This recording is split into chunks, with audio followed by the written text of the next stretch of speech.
శ్రోతలందరికీ నమస్కారం. మన ఛానల్కు స్వాగతం. కథ తృప్తి, రచన విజయారావు గారు. కళ్యాణ మంటపం ముందు క్యాబ్ ఆగింది. నేను మా ఆవిడ క్యాబ్ దిగి లోపలికి వెళ్ళగానే, అక్క బాగున్నావా, నమస్కారం బావగారు అంటూ ఒక ఆవిడ ఆప్యాయంగా పలకరిస్తూ దగ్గరకు వచ్చిన నా శ్రీమతి చెయ్యి పట్టుకొని బంధువులున్న వైపుకు తీసుకొని వెళ్ళింది. ప్రతి నమస్కారంగా తల ఊపి వాళ్ళ వెనకాలే నెమ్మదిగా అడుగులు వేశాను. ఇక చూడాలి ఆ ఆత్మీయ పలకరింపులు జడివాన. ఏం వదినా బాగున్నావా, ఏం పిన్ని ఇంత ఆలస్యంగా వచ్చావేం, అవునే అమ్మాయి ఇలా చిక్కిపోయావేమిటి, అత్త నువ్వు వస్తే గాని సందడి రాలేదు సుమా. అలా రకరకాల పలకరింపులకు ఆనందంగా నవ్వుతూ నా శ్రీమతి నేను బాగానే ఉన్నాను, మీరందరూ బాగున్నారా అని వారి యోగక్షేమాలు విచారించి అప్పుడు నా గురించి వెనుకకు తిరిగి చూసింది. నేను మా ఆవిడ ఉన్న వైపు గబగబా అడుగులు వేశాను. అడపాదడప నేను కూడా నా శ్రీమతితో పాటు వాళ్ళ బంధువుల ఫంక్షన్లకు వెళ్ళడం వలన అక్కడ ఉన్న చాలామందికి నేను కూడా సుపరిచయస్తున్నే. అక్కడ ఒక కుర్చీలో కూర్చుని తెలిసిన వాడను పలకరించడం మొదలుపెట్టాను. మా ఆవిడ చలాకీగా తిరుగుతూ అందరినీ ఆత్మీయంగా పలకరించసాగింది. అత్తా ఏమిటి చాలా పాడైపోయావు, కిందటిసారి నిన్ను చూసినప్పుడు బాగానే ఉన్నావు కదా. మా ఆవిడ పలకరింపు విని అటువైపు నా దృష్టి సారించాను. ఒక ముసలావిడ బాగా చిక్కిపోయి ఉంది. ఆవిడ రాణి నవ్వును ముఖం మీదకు తెచ్చుకునేందుకు వ్యర్థ ప్రయత్నం చేస్తూ వయసు అయిపోతుంది కదే అని నెమ్మదిగా చెప్పింది. పరీక్షగా మరోమారు ఆవిడను చూస్తేనే గాని నేను కూడా గుర్తుపట్టలేకపోయాను. నా శ్రీమతి చెప్పినట్లు ఇంతకుముందు ప్రతి ఫంక్షన్లో పెద్దరికం తీసుకొని ఉత్సాహంగా తిరిగిన ఆవిడ ఇవాళ ఒక మూల కూలబడినట్లు కూర్చుని ఉంది. ఎప్పుడు చలాకీగా ఉండే నీలాంటి వారి మీద వయసు ప్రభావం చూపిస్తుందంటే నేను నమ్మనత్తా అని నా శ్రీమతి నవ్వింది. ఇంతలో పెళ్లి బాజాలు మ్రోగటంతో అందరూ అక్షంతలు పట్టుకొని స్టేజ్ దగ్గరకు వెళ్ళడం మొదలుపెట్టారు. అక్క, కిందటి వేసవి సెలవులకు మీ ఇంటికి మా అమ్మాయి వచ్చినప్పుడు ఏం చెప్పావో ఏం చేశావో ఏమిటో, అంతవరకు పెళ్లి అంటే విముఖత చూపిన తను ఇప్పుడు పెళ్లికి ఒప్పుకుంది. అంతేకాదు సుమా, తన ప్రవర్తనలో కూడా చాలా మార్పు కనిపించింది. కోపం తొందరపాటుతనం బాగా తగ్గించుకుంది. ఇప్పుడు తనకి మంచి సంబంధం కూడా కుదిరింది ఆనందంగా చెప్పింది పెళ్లిలో మొదట పలకరించిన ఆవిడ. చాలా మంచి కబురు చెప్పావు అంటూ ఆవిడ భుజం మీద ఆప్యాయంగా తట్టింది నా శ్రీమతి. పిన్ని, మా రెండో అబ్బాయి సరిగ్గా చదవడం లేదు. ఈ సంవత్సరం 10వ తరగతి పబ్లిక్ పరీక్షలు ఎలా రాస్తాడో ఏమిటో బాధ వెళ్ళగక్కుకుంది మరొక ఆవిడ. ఏం భయపడకు, నీకు ఏమాత్రం అనుమానం ఉన్నా పరీక్షలకు నెల రోజుల ముందు అబ్బాయిని మా ఇంటికి పంపించేయి. బాబాయ్ గారు కూడా తీరికగానే ఉన్నారు భరోసా ఇచ్చింది నా శ్రీమతి. దాంతో ఆవిడ ముఖం వికసించింది. ఆనందంతో థ్యాంక్స్ చెప్పింది. అందుకే అందరూ నా శ్రీమతిని బాగా ఇష్టపడతారు. తన దగ్గర ఏముందో ఏం చేయగలదు అని ఎప్పుడూ ఆలోచించదు. ఎవ్వరికి ఏ కష్టం వచ్చినా ముందు ధైర్యం చెప్పి తర్వాత తాను చేయగలిగిన సహాయం చేస్తుంది. పెళ్లి అయిపోయిన తర్వాత మధ్యాహ్న భోజనాలు దగ్గర నా శ్రీమతి వాళ్ళ అత్తయ్య ఆరోగ్యం బాగోలేదని ఉన్న ఒక్క కొడుకు ఆవిడ పెన్షన్ డబ్బులు తీసుకుంటూ కూడా సరిగ్గా చూడడం లేదని బంధువులు మాట్లాడుకుంటుండగా విని ఆ సంగతి నాకు చెప్పింది. భోజనాలయ్యాక నా శ్రీమతితో పాటు నేను వాళ్ళ అత్తయ్య దగ్గరకు వెళ్ళి బాగున్నారా పిన్నిగారు అని ఆప్యాయంగా పలకరించాను. దేవుడి దయ వల్ల బాగానే ఉన్నాను బాబు, మీరంతా బాగున్నారా? ఆవిడ తిరిగి మా కుశలాన్ని విచారించింది. అత్త, ఇంతకాలం ఈయనకు పిల్లలకు క్యారేజీలు కట్టి అలసిపోయాను. ఇప్పుడు పిల్లలు ఉద్యోగరీత్యా వేరే చోట ఉండడం, ఈయన రిటైర్ అవ్వడంతో కొంత ఊపిరి తీసుకోగలుగుతున్నాను. ఈయన గారు ఇప్పుడు కూడా నన్ను సుఖపడనీయక జిహ్వ చాపల్యంతో రోజుకొక రకం పిండి వంట చేయమని సతాయిస్తున్నారు. నాకేమో కొత్తగా నడుము నొప్పి తోడయింది. పని మనిషి ఉన్నా కూడా ఇల్లు చక్కదిద్దుకోలేక నానా అవస్థలు పడుతున్నాను. ఇలాంటప్పుడు ఎవరైనా నా వారు అనుకునేవారు నా పక్కన ఆప్యాయంగా నిలబడితే బాగుంటుందని నాకు అనిపిస్తుంది. 1 నెల రోజులు మా ఇంటికి వచ్చి నాకు సాయంగా ఉండరాదు? నా శ్రీమతి వాళ్ళ అత్తయ్యను కుడి చేతిని తన 2 చేతుల్లోకి ఆప్యాయంగా తీసుకొని అర్థించింది. నా మీద అంత అభాండం వేసేసరికి నేను కంగు తిన్నాను. నేనెప్పుడూ నిన్ను అది చెయ్యమని ఇది చెయ్యమని సతాయించాను? ఆశ్చర్యంతో ప్రశ్నించాను. చూశావా అత్తయ్య, ఇంటి విషయాలు బయటకు చెబితే ఈయన గారికి అస్సలు నచ్చదు, తపేమని జవాబిచ్చింది నా శ్రీమతి. మా ఆవిడ సమయస్ఫూర్తికి మరొకసారి ఆశ్చర్యపోయే పరిస్థితి నాకు వచ్చింది. మా ఆవిడ మనసులో ఏదో ఉందని అది నాకు అర్థమయ్యేదాకా ఆచితూచి మాట్లాడాలని నిశ్చయించుకున్నాను. పోని ఒక వంట మనిషిని పెట్టుకోలేకపోయావా? నా శ్రీమతిని ప్రశ్నించింది వాళ్ళ అత్తయ్య. ఆ ముచ్చట తీరిపోయింది. వంట మనిషిని పెట్టుకున్నాం. ఆవిడ ఏ రోజు సమయానికి వచ్చేది కాదు. సరికదా, రాని రోజు కనీసం రాలేనని ఫోన్ కూడా చేసేది కాదు. ఏ రోజు వస్తుందో రాదో కూడా తెలియక ఆవిడ కోసం చూసి చూసి సమయం వృధా చేసుకొని తర్వాత వంట పని చేసుకోవాలంటే చాలా చిరాకుగా వచ్చేది. ఎన్నిసార్లు తనకు పనిచేసే పద్ధతి నేర్పినా కూడా తన పద్ధతిలోనే తను పనిచేసేది. స్టవ్ మంట ఎక్కువ పెట్టి గిన్నెలు మార్చేసి స్టవ్ చుట్టూ పదార్థాలు జల్లేసి వంట సామాన్లు ఎక్కువగా వృధా చేసి కాల్చుకొని తినేసేది. అనుకో తన గోడును వెళ్ళబుచ్చుకుంది నా శ్రీమతి. వంట మనిషి లేని మా ఇంట్లో ఇన్ని సీన్లు జరిగినట్లు కల్పించి చెప్పగలిగిన మా ఆవిడ మేధాశక్తిని చూసిన నాకు ఒక అగ్ర సినీ దర్శకుడు ఆ క్షణాన తనని పూనాడేమో అని అనిపించింది. వంట మనిషిని పెట్టుకొని సుఖపడమని పిల్లలు చదువుకునే రోజుల్లోనే నేను సలహా వచ్చిన మొక్కుబడిగా పనిచేసే వారి వంటలు రుచికరంగా ఎలా ఉంటాయండి?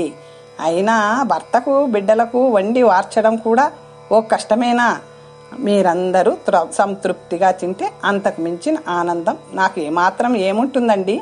శరీరానికి ఈ మాత్రం వ్యాయామం కూడా లేకపోతే ఎలా అని సున్నితంగా తను తిరస్కరించడం నాకు ఇంకా గుర్తుంది.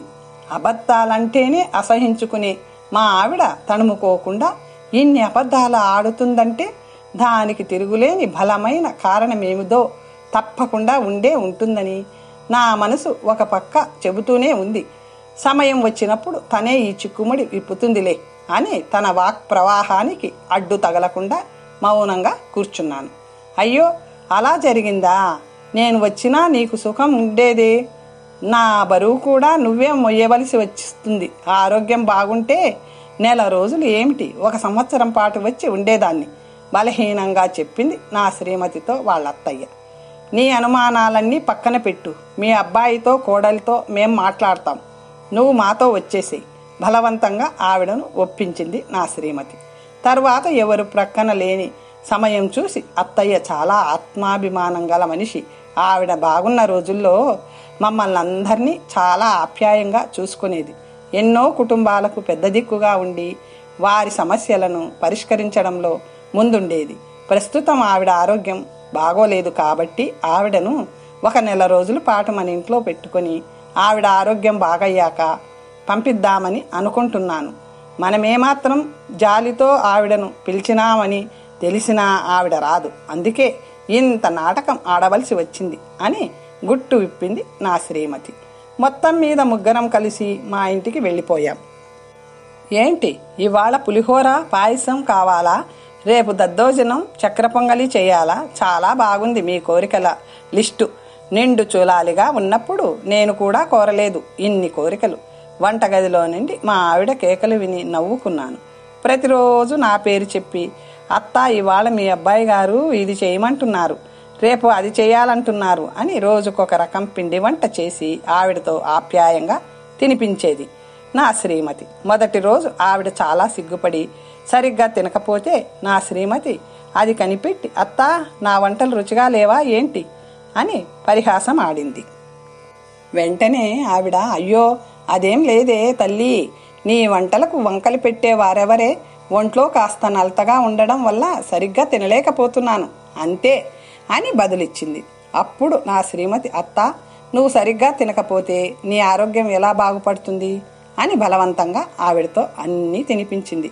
ఆవిడ చీర కొంగుతో చెమర్చిన కళ్ళను అద్దుకోవడం నా శ్రీమతి గమనించినట్లు నటించింది.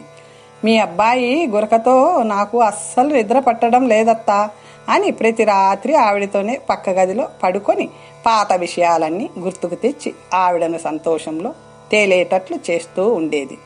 వేసుకున్న మందుల కంటే వేళకు తిన్న పౌష్టికాహారం నా శ్రీమతి చూపించిన ఆప్యాయత అనురాగాలకి వాళ్ళత్తయ్య ఆరోగ్యం నెల రోజుల్లో చాలా మెరుగయ్యింది. ఆవిడే స్వయంగా నా శ్రీమతితో, మా అబ్బాయిని ఇక రమ్మనవే, ఇంటికి పెడతాను, మనవలను కూడా చూసి చాలా రోజులయ్యింది అని కోరింది.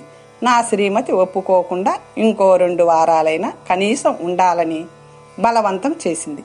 అప్పుడు ఆవిడ చెమర్చిన కళ్ళతో, దేవుడు నీకు ఎంత మంచి మనసు ఇచ్చాడే, నాకు సాయం చేయడానికే నువ్వు నన్నిక్కడకు తీసుకొచ్చావన్న మా సంగతి కొన్నాళ్లకు కానీ నాకు అర్థం కాలేదు.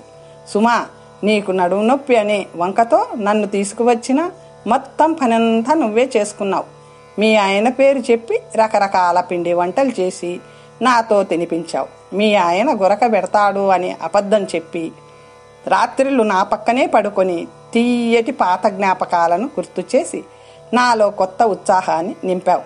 అనారోగ్యంతో బాధపడుతూ ఉండే నాకు సంపూర్ణ ఆరోగ్యాన్ని ప్రసాదించావు. నువ్వు చేస్తున్న పనులకి మంచి మనసుతో పూర్తి సహకారం అందిస్తున్న మీ ఆయనకు నా మనఃపూర్వక కృతజ్ఞతలు. మీ ఇద్దరి రుణం ఎలాగైనా తీర్చుకునే భాగ్యం ఆ దేవుడు నాకు కలిగించాలని ప్రార్థిస్తున్నాను అని చేతులు 2 జోడించింది.